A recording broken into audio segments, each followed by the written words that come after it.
শুভ বিকাল বন্ধুরা, সবাই কেমন আছো? আশা করি ভালো আছো। আমি শিল্পী এসে পড়লাম নতুন আরেকটা ভিডিও নিয়ে। আর সবার প্রথম সবাইকে বলি আমার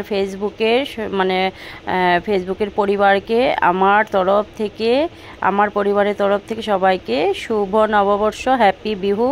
সবার দিনটা কেমন কাটলো এটাই জিজ্ঞাসা করছি। তো সেটাই তো আজকে নববর্ষের দ্বিতীয় দিন, সেটাই তো এই ভিডিওটা হইতাছে বন্ধুরা সংক্রান্তির দিনের, মহাবিশুর দিনে। ঠিক আছে, সকালে ঘুম থেকে ওঠার পর সব কাজকর্ম শেষ করে তারপর স্নান টান করে ঠাকুর টুকুর দেওয়া হয়ে গেল। এরপরে যে দেখো সংক্রান্তির দিন তো নিয়ম আছে, সবারই নিয়ম আছে, কম বেশি করে সবারই নিয়ম আছে যে চিড়া মুড়ি দই এগুলো খেতে হয়, তাই না? তো আমাদেরও নিয়ম আছে, তো আমরাও এগুলো সকালের ব্রেকফাস্ট হিসেবে খেলাম।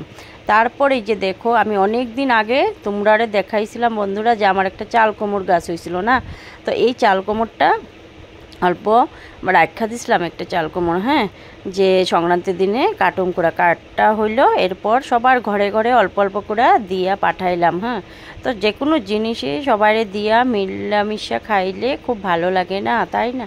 তারপর এই যে দেখো বসে গেলাম সবজি টবজি নিয়ে, কত রকম সবজি নিয়ে আসলো বাজার থেকে, যা যা সবজি লাগে পাচনের জন্য। তো সবার ঘরেই আনা হয়েছে, আমার ঘরে যে একা আনা হইলো এটা না। তো দেখো নিম পাতাও লাগে, ভাড়ালি লাগে, আম লাগে, যা যা লাগে, ঠিক না বন্ধুরা? তোমাদের ঘরেও তো নিয়ে আসে। আর এটা হয়েছে গিমা পাতা, হ্যাঁ, এটা কিন্তু ক্ষেতের মধ্যে হয় পাথারে। তো এটা আমরা কি করলাম, আমি গেছিলাম তো তোমার দাদার সাথে বাজারে, তখন আমি এটা দেখা চিনলাম যে এটা তো গিমা শাক, তো আমি নিয়ে আইছি। আর এই যে দেখো আমাদের ছাদে ছাদের থেকে আমি পায়রা আনলাম, এটা কি জানো, ভাদেল্লা পাতা বলে। তো এটা আমি পায়রা আনছি ছাদের থেকে। হ্যাঁ, তারপরে যে দেখো একটা একটা করে সব কিছু রেডি করে রাখলাম। এই যে এখানে মুগ ডাল, সবজি টবজি যা যা রান্না করুম ওইটাই সব কিছু একবারে রেডি করে ধুয়ে টুয়ে নিলাম। তাহলে একটা একটা করে রান্নাটা করতে থাকুম না, খুব জলদি হইব। আর সংক্রান্তির দিন তো অনেক রকম রান্না টুকুর টুকুর রান্না করতে লাগে। তো আমি তো আর কি কমু, কাটতে কাটতেই আমার 12টার মতো বাজে গেছিলো। তারপর আমি রান্নাটা বসাইতেছি। হ্যাঁ, আর আমি কি করছি জানো বন্ধুরা, দুইটা চুলাতে দুইটা কড়াইতে রান্নাটা বসাইলাম, তো জলদি যাতে হয়ে যায়। যেহেতু এত রান্না কিভাবে করুম বলো তো, একা একা কি সম্ভব? তথাপিও আমি সব কিছুই করলাম। তো এই যে দেখো আম দিয়ে ডাল, সংক্রান্তির দিন কিন্তু, চৈত্র সংক্রান্তির দিন আমের ডাল এটা খেতেই হয়, তাই না?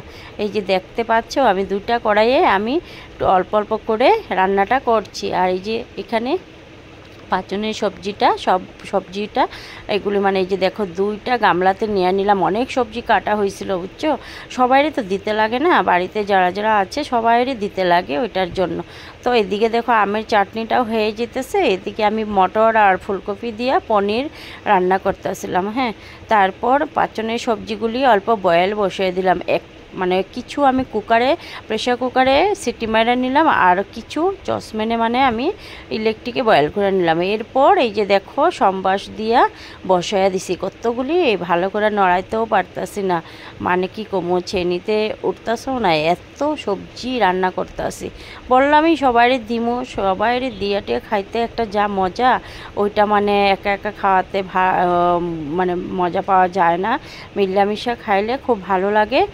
আর চৈত্র সংক্রান্তির দিন বা গাঢ় সংক্রান্তি যেটাই হোক, এরকম পাচন রান্না করা হয়, তো তখন সবাইরই দিতে লাগে। আমাদের মধ্যে এটা একটা নিয়ম আছে, আমার ঘরেও অনেকে দিয়া গেছে। তারপর মিডিলে আমি কি করলাম, আমার দোকানের জন্য যেহেতু গরমকাল, তো আমি তো কোল্ড ড্রিঙ্কসও বিক্রি করি, তো এই যে দেখো ফ্রুটি, তারপর আরও 2 রকম কোল্ড ড্রিঙ্কস নিয়ে আসলো। হ্যাঁ, তো এগুলি ফ্রিজে রাখা হইব, তো ওইটার জন্য এগুলি আমি সেল করি। তো এই যে ফ্রিজে রাখলাম। তারপর দেখো গল্প করতে করতে আমার রান্নাও কিন্তু হয়ে গেল বন্ধুরা। খুব জলদি করে আমি রান্নাটা করছিলাম 2টা কড়াইয়ে বুঝছো। আর রান্না করতে করতে আমার এরকম আমি টায়ার্ড হয়ে গেছি, মানে কি কমো, আমার মানে বহুত কষ্ট হয়েছিল সংক্রান্তির দিন রান্না করতে। হ্যাঁ, তো এই যে দেখো সব কিছু এখানে রান্না করে রাখছিলাম, দেখতেই পারতাছো অনেক কিছু, কত কিছু নাম কমু বলো। তোমরা তো জানোই আমি কি কি রান্না করছিলাম, আমি তো শর্ট ভিডিও একটা দিয়েছিলামও তাই। তো ওই যে পাঁচনে, তারপরে এদিকে ভাতেলা পাতা বড়া, সালাড, লেবু, টক, চিতাকরলা, এগুলি সব কিছু, আর কত কিছু বলুম। তো যাই হোক, তোমরা তো দেখে তো বুঝতেই পারতেছো আমি কি কি রান্না করছি, ঠিক না বন্ধুরা? আর তোমরা কি আমার ভিডিও কি ভালো লাগে নাকি বলবা তো, ভালো লাগে না বোরিং লাগে? আমি তো চেষ্টা করি তোমাদেরকে আনন্দ দেওয়ার জন্য, কিছু মানে নতুনত্ব নিয়ে আসার জন্য। আর বেশিরভাগ ভিডিও তো আমার রান্নার ভিডিওই হয়, ঠিক না? যেহেতু আমরা হাউস ওয়াইফ, তো আমরা তো সব দিন তো আর ঘুরতে যেতে পারি না, ঘরেই থাকি, তো ঘরে বসে বসে রান্নাবান্নার ভিডিওই করি। সেটাই, যেহেতু আমাদের তো অ্যাকচুয়ালি রোজই আমাদের একটা করে ভিডিও দিতে হয়, কিন্তু আমরা রোজ তো পারি না, একদিন দুদিন পরে পরে একটা ভিডিও মানে তৈরি করি। তো একটা ভিডিও তৈরি করতেও কিন্তু অনেক কষ্ট হয়। যারা কন্টেন্ট ক্রিয়েটার আছে ওরাই বুঝতে পারে যে একটা ভিডিও বানাতে কতটুকু ধৈর্যের দরকার, কষ্টের দরকার, তাই না? তো গল্প করতে করতে দেখো আমাদের দুপুরে খাওয়া দাওয়া শেষ হয়ে গেল। তারপর আমি আর তোমার দাদা অল্প বাজারেও গেলাম গিয়া। হ্যাঁ, কেননা পয়লা বৈশাখের বাজার করা হয়েছিল না আমাদের, তো কিছু না কিছু তো বাজার করতে লাগবো। আমরা তিনজনের জন্য কাপড় চোপড় কিনতে গেলাম, আর বাজারে এত ভিড় ছিল, মানে কি কমো, আউটসাইডে আর কি, মানে কি কমো, অনেক ভিড় ছিল।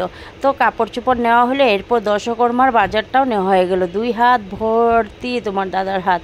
তো এদিকে দেখো রিডাকশনে ভিড় কি কমো, অনেক ভিড়, হাঁটতে পারতেছিলাম না, এত রিডাকশন সেলে, মানে এত সেল লাগছে, এত ভিড়। তারপর বাজার টাজার করা শেষ, ঘরে আয়া পড়ছে। হ্যাঁ, এই যে দেখো অনেক কিছু বাজার করা হয়েছিল কিন্তু বন্ধুরা, বুঝছো? এরপর সন্ধ্যার সময় আবার দেখো দোকান পরিষ্কার করতে, যেহেতু পয়লা বৈশাখের দিন গণেশ পূজা হইব, তো দোকানটা তো পরিষ্কার করতেই লাগবো। আমি আর তোমার দাদা মিলে দোকানটা পরিষ্কার করতে আসছিলাম। এই যে দেখো আমি সব মুছা দিতেছি, তোমার দাদা গুছিয়ে দিতেছে, আমি একা তো পারি না, ঠিক না? তো ওইটাই।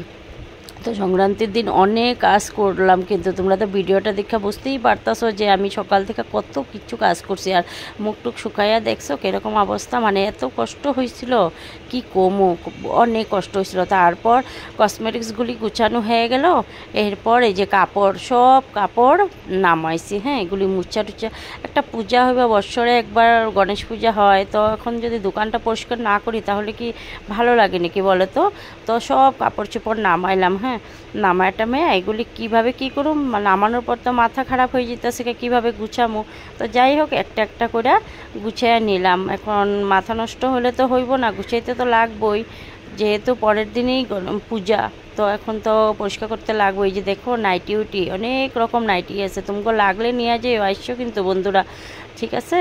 এরপর গুছিয়ে নিলাম। তো যদি তোমরা ভিডিওটা ভালো লাগে তো লাইক কমেন্ট শেয়ার করো, আর ভিডিওটা কেমন লাগছে অবশ্য কমেন্টে বলবা কিন্তু, ঠিক আছে? পুরা ভিডিওটা দেখে কমেন্ট করো, না হলে তোমাদের এঙ্গেজমেন্টটা কমা যাবো গিয়া, আমার তো ভিউজ হয়ে যাব, তোমাকে এঙ্গেজমেন্টটা কমা যাবো গিয়া। একটা ভিডিও পুরা কম দেখতে লাগে, না হলে তোমাদেরই লস হয়, ঠিক না? তো কেমন লাগলো ভিডিওটা অবশ্যই বলবা কিন্তু, ঠিক আছে বন্ধুরা? তো পয়লা বৈশাখের ভিডিওটাও আবার নিয়ে আসুম, এটা তো চৈত্র সংক্রান্তির ছিল। তো বাই বাই বন্ধুরা, সবাই ভালো থেকো, শুভ নববর্ষ।